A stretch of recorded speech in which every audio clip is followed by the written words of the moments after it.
जी हाँ दोस्तों, बात करेंगे आज की सारी बड़ी खबरों पर। पहली बड़ी खबर आ रही है आज तक की एंकर अंजना ओम कश्यप को लेकर। अंजना ओम कश्यप की अमेरिका में हुई भयंकर बेइज्जती। तो वहीं बढ़ते हैं दूसरी बड़ी खबर में। संयुक्त किसान मोर्चे का कृषि कानूनों के खिलाफ भारत बंद, कल दिल्ली में सुरक्षा के पुख्ता इंतजाम। तो वहीं बढ़ते हैं तीसरी बड़ी खबर में। ममता बनर्जी का पीएम मोदी पर हमला, कहा भारत को नहीं बनने देंगे तालिबान। तो वहीं बढ़ते हैं चौथी बड़ी खबर में। केंद्रीय मंत्री का अखिलेश यादव पर निशाना, कहा सपा हमेशा गैर कानूनी काम का समर्थन करती। बढ़ते हैं पांचवी बड़ी खबर में। AIMIM के राष्ट्रीय अध्यक्ष जनसभा को करेंगे कानपुर में संबोधित।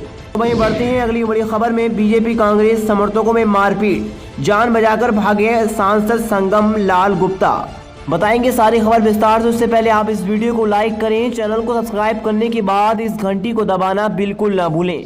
बढ़ते हैं पहली बड़ी खबर में। आज तक की एंकर अंजना ओम कश्यप की अमेरिका में बहुत भयंकर बेइज्जती हुई। बता दें खबर के मुताबिक संयुक्त राष्ट्र महासभा UNGA में पाकिस्तान द्वारा भारत के खिलाफ गलत बयानबाजी और कश्मीर का राग अलापने पर देश की प्रथम सचिव स्नेहा दुबे ने करारा जवाब दिया है। तब से ही 2012 में बैच की भारत की विदेश सेवा अधिकारी स्नेहा दुबे की खूब चर्चा हो रही है।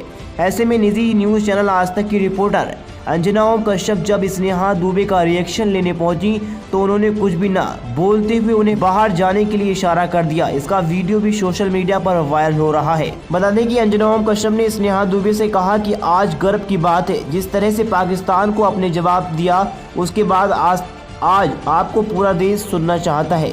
वैसे आपके लिए ये रूटीन काम है, लेकिन ये बड़ी चीज़ है। इस पर स्नेहा दुबे ने हाथ जोड़ते हुए कहा कि जो हमें बोलना था वो मैंने बोल दिया और फिर विनम्रता के साथ बाहर जाने का इशारा किया। बढ़ते हैं दूसरी बड़ी खबर में। संयुक्त किसान मोर्चे ने केंद्र सरकार के 3 कृषि कानून के खिलाफ 27 सितंबर को भारत बंद का आह्वान किया है। 40 किसान संगठनों के संगठन संयुक्त किसान मोर्चे ने देश के सभी लोगों से बंद में शामिल होने की अपील की है। साथ ही मोर्चे की ओर से सभी राजनीतिक दलों और राज्य सरकार से भी भारत बंद में शामिल होने की अपील की है। भारत बंद के मद्देनजर दिल्ली में भी सुरक्षा का पुख्ता बंदोबस्त किया गया है। 10 महीने से जारी आंदोलन के 10 महीने पूरे होने पर संयुक्त किसान मोर्चे ने मोदी सरकार के खिलाफ भारत बंद का आह्वान किया है। संयुक्त किसान मोर्चे ने राजनीतिक दलों से कहा है कि वे लोकतंत्र और संघवाद के सिद्धांतों को बचाएं रखने की उनकी लड़ाई में हिस्सा लें। जिसके बाद संयुक्त किसान मोर्चे के भारत बंद को कई राजनीतिक दलों ने अपना समर्थन दिया है। पंजाब के मुख्यमंत्री चरणजीत सिंह चन्नी ने बंद को अपना समर्थन दिया है। वहीं बिहार विधानसभा में नेता प्रतिपक्ष तेजस्वी यादव ने भारत बंद में शामिल होने की घोषणा की है। हालांकि संयुक्त किसान मोर्चे ने कहा है कि उनकी नीति है कि राजनीतिक दलों के प्रतिनिधियों के साथ किसान मोर्चे मंच साझा नहीं करेगा। साथ ही कुछ संगठनों ने भी भारत बंद का समर्थन किया है। All India bank officer confederation ने सोमवार को आयोजित होने वाले बंद को अपना समर्थन दिया है। साथ ही सरकार से किसानों के साथ बातचीत करने और तीनों कृषि कानून को रद्द करने की मांग की है। उधर दिल्ली में भारत बंद के मद्देनजर राष्ट्रीय राजधानी की सीमाओं पर सुरक्षा का पुख्ता बंदोबस्त किया गया है। पुलिस के एक वरिष्ठ अधिकारी ने बताया कि बंद के मद्देनजर सोमवार को राष्ट्रीय राजधानी में कानून व्यवस्था बनाए रखने के लिए सुरक्षा के पुख्ता इंतजाम किए गए हैं। अधिकारी ने कहा है कि शहर की सीमाओं पर 3 जगह प्रदर्शन कर रहे प्रदर्शनकारियों में से किसी को दिल्ली में प्रवेश करने की अनुमति नहीं होगी। बढ़ते हैं तीसरी बड़ी खबर में। पश्चिम बंगाल की मुख्यमंत्री ममता बनर्जी ने भवानीपुर में एक रैली के दौरान बीजेपी पर जमकर हमला बोला। जनता को संबोधित करते हुए सीधे प्रधानमंत्री नरेंद्र मोदी और गृह मंत्री अमित शाह पर हमला किया। उन्होंने कहा है कि नरेंद्र मोदी जी, अमित शाह जी, हम भारत को तालिबान जैसा नहीं बनने देंगे। भारत एक रहेगा। गांधी जी, नेताजी, विवेकानंद, सरदार वल्लभ भाई पटेल, गुरु नानक जी, गौतम बुद्ध, जैन सभी के अनुयायी इस देश में साथ रहेंगे। हम किसी को भी भारत का बंटवारा नहीं करने देंगे। वहीं बंगाल की भवानीपुर सीट पर 30 सितंबर को उपचुनाव होने जा रहा है, जहां टीएमसी सुप्रीमो ममता बनर्जी और बीजेपी नेता प्रियंका टिबरेवाल आमने सामने। बीजेपी ने नंदीग्राम की तरह लड़ाई लड़ने का दावा किया है, जबकि ममता बनर्जी के लिए ये चुनाव जीतना बेहद महत्वपूर्ण है, क्योंकि ये मुख्यमंत्री के रूप में उनका भविष्य तय करेगा। उपचुनाव का परिणाम 3 अक्टूबर को घोषित किया जाएगा। बढ़ते हैं चौथी बड़ी खबर में। मेरठ पहुंचे केंद्रीय मंत्री महेंद्र नाथ पांडे और केंद्रीय राज्य मंत्री साध्वी निरंजन ज्योति ने आगामी चुनावों को लेकर समाजवादी पार्टी समेत विपक्ष पर जमकर निशाना साधा है।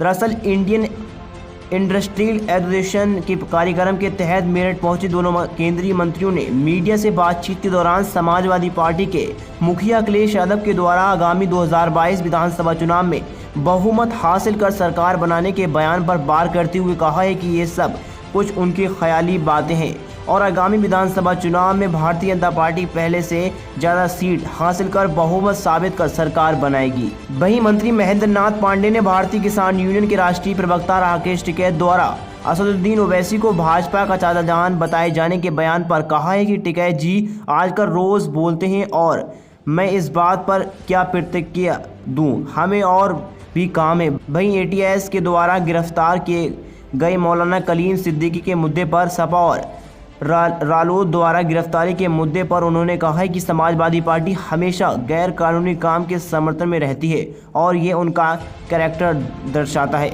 वहीं केंद्रीय राज्य मंत्री साध्वी निरंजन ज्योति ने कहा है कि आगामी चुनाव में भारतीय जनता पार्टी पूरे बहुमत के साथ चुनावी जीत हासिल कर सरकार बनाने जा रही, क्योंकि केंद्र में प्रधानमंत्री नरेंद्र मोदी और उत्तर प्रदेश में मुख्यमंत्री योगी आदित्यनाथ की अगुवाई में भारतीय जनता पार्टी लोगों की भलाई के काम कर रही है। वहीं सपा मुखिया अखिलेश यादव के आगामी चुनावों में जीत हासिल करने के मुद्दे पर उन्होंने कहा है कि ये उनका सपना और सपना देखना कोई जुर्म नहीं है। वहीं बढ़ते हैं पांचवी बड़ी खबर में। आज AIMIM के राष्ट्रीय अध्यक्ष असदुद्दीन ओवैसी कानपुर के दौरे पर रहेंगे। ओवैसी कानपुर के जाजमाऊ में मौजूद अकील कमांडो में एक सभा को संबोधित करेंगे। AIMIM यूपी के आगामी विधानसभा चुनाव को लेकर सियासी जमीन मजबूत करने के लिए लगातार सभाएं कर रही है। लखनऊ, संबल और प्रयागराज के बाद असदुद्दीन ओवैसी कानपुर पहुंच रहे हैं। बढ़ते हैं लास्ट और सबसे बड़ी खबर में। यूपी विधानसभा चुनाव 2022 से पहले सियासी दलों की आपसी साजिश सड़क पर उतर चुकी है।